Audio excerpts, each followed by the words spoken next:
सदन में जिस गहराई से बड़े बड़े विधेयकों पर पूरी चर्चा कराई, उतनी ही तेजी से बिल पास कराने के लिए हरिवंश जी कई कई घंटों तक लगातार बैठे रहे, सदन का कुशलता से संचालन करते रहे। इस दौरान देश के भविष्य को, देश की दिशा को बदलने वाले अनेकों ऐतिहासिक बिल इस सदन में पास हुए। पिछले साल ही इस सदन ने 10 साल में सर्वाधिक प्रोडक्टिविटी का रिकॉर्ड कायम किया है, वो भी तब जब पिछला साल लोकसभा के चुनावों का साल था।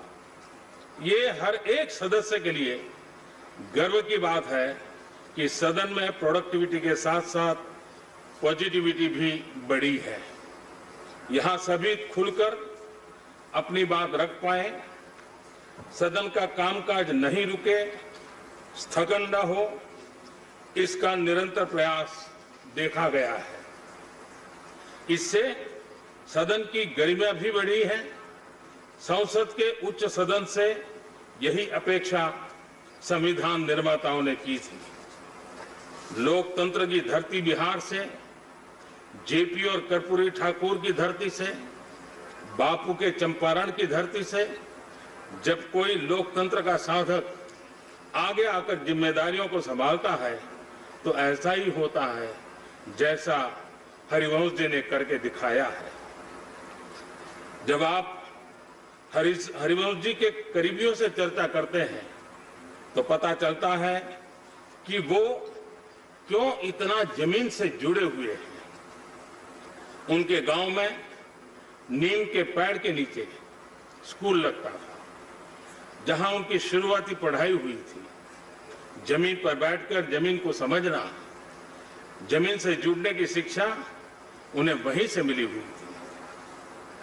हम सभी ये भली भांति जानते हैं कि हरिवंश जी जयप्रकाश जी के ही गांव सीता बदियारा से आते हैं। यही गांव जयप्रकाश जी की भी जन्मभूमि है। 2 राज्यों उत्तर प्रदेश, बिहार के 3 जिलों आरा, बलिया व छपरा में बंटा हुआ क्षेत्र, 2 नदियां गंगा और घाघरा के बीच स्थित दियारा टापू जैसा। हर साल जमीन बाढ़ से गिर जाती थी, बमुश्किल एक फसल हो पाती थी। तब कहीं जाने अनजाने के लिए और सामान्य रूप से जाने आने के लिए नदी नाव पार करके ही जा सकता था। संतोष ही सुख है, यह व्यवहारिक ज्ञान हरिवंश जी को अपने गांव के घर की परिस्थिति से मिला।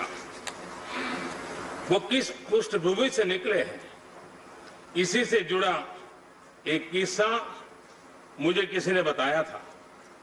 हाई स्कूल में आने के बाद हरिवंश जी की पहली बार जूता बनाने की बात हुई थी। उसके पहले उनके पास न जूते थे और न ही खरीदे थे। ऐसे में गांव के ही एक व्यक्ति को जूता बनाते थे, उनको हरिवंश जी के लिए जूता बनाने के लिए कहा गया। हरिवंश जी अक्सर उस बनते हुए जूते को देखने जाते थे कि कितना बना।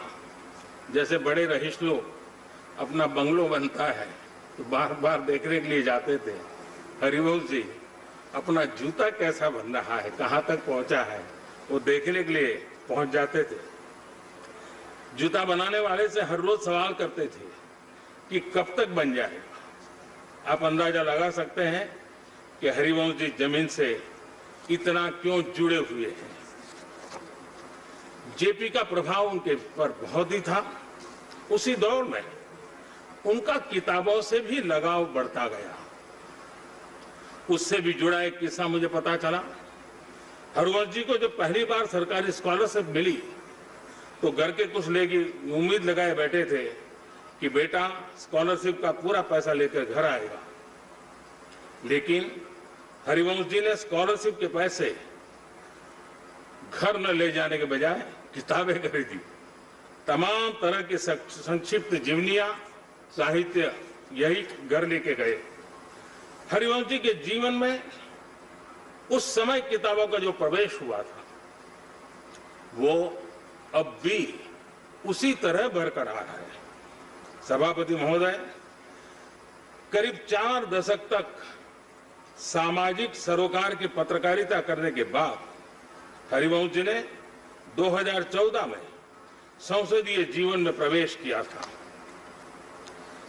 सदन के उपसभापति के तौर पर हरिवंश जी ने जिस तरह मर्यादाओं का ध्यान रखा, संसद सदस्य के तौर भी उनका कार्यकाल उतना ही गरिमापूर्ण रहा है। बतौर सदस्य तमाम विषयों, चाहे वो आर्थिक हो या सामरिक सुरक्षा से जुड़े, हरिवंश जी ने अपनी बात प्रभावी ढंग से रखी थी। हम सब जानते हैं, शालीन लेकिन सारगर्भित ढंग से बात रखना उनकी पहचान है। सदन के सदस्य के तौर पर उन्होंने अपने उस ज्ञान, अपने उस अनुभव से देश की सेवा का पूरा प्रयास किया है। हरिवंश जी ने सभी अंतर्राष्ट्रीय पटलों पर भारत की गरिमा, भारत के कद को बढ़ाने का काम भी किया है। चाहे वो इंटर पार्लियामेंट्री यूनियन की तमाम बैठकें हों या फिर दूसरे देशों में भारतीय संसदीय प्रतिनिधिमंडल के रूप में सदस्य के तौर पर भूमिका का निर्वाह हो, हरिवंश जी ने ऐसी हर जगह भारत और भारत के संसद का मान बढ़ाया है। सभापति महोदय, सदन उपसभापति की भूमिका के अलावा हरिवंश जी की राज्यसभा की कई समितियों के अध्यक्ष भी रहे। ऐसी तमाम समितियों के अध्यक्ष के तौर पर हरिवंश जी ने समितियों के कामकाज को बेहतर बनाया है, उनकी भूमिका को प्रभावी ढंग से रेखांकित किया है। मैंने पिछली बार भी बताया था कि हरिवंश जी कभी बतौर पत्रकार हमारा सांसद कैसा हो ये मुहिम चलाते रहे। सांसद बनने के बाद उन्होंने इस बात के लिए भरपूर प्रयत्न किया है कि सभी सांसद अपने आचार व्यवहार से और कर्तव्यनिष्ठ बने।